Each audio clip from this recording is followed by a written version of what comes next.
For the retailer, so obviously that you're selling the real estate, right? So you rent out the space inside the store. And when you do something like that, you really take a very little risk. Right? So it's actually definitely good for the retailer.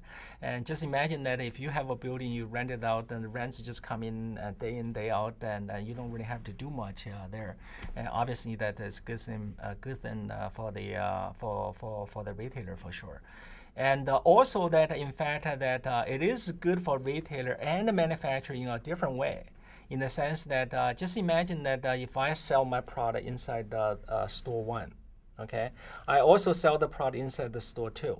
Okay, if we don't use the stores within a store format, essentially what will happen is that retailer at store one is going to try to set the price for this product. And retailer in store number two is also trying to set a price for this particular product. Ultimately, what will happen is that you're going to compete against each other, right? So your product is going to compete against your own product. And so in that kind of situation, just imagine that we just invite the manufacturer to come in. You set whatever price you want to set. And then, of course, as a manufacturer, I would try to avoid this inter-store competition. Right? So that's something that I can certainly make sure that I don't engage in.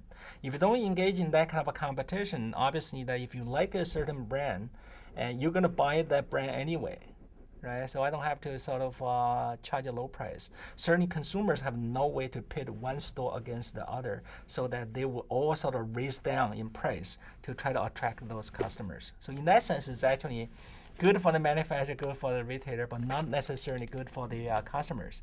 But from a different perspective, I think it could also be good for the customers. The reason is because, for instance, when you buy a half-fashion good, okay, and if you pay like $1,000 for something and you wear it, you feel good about it, right?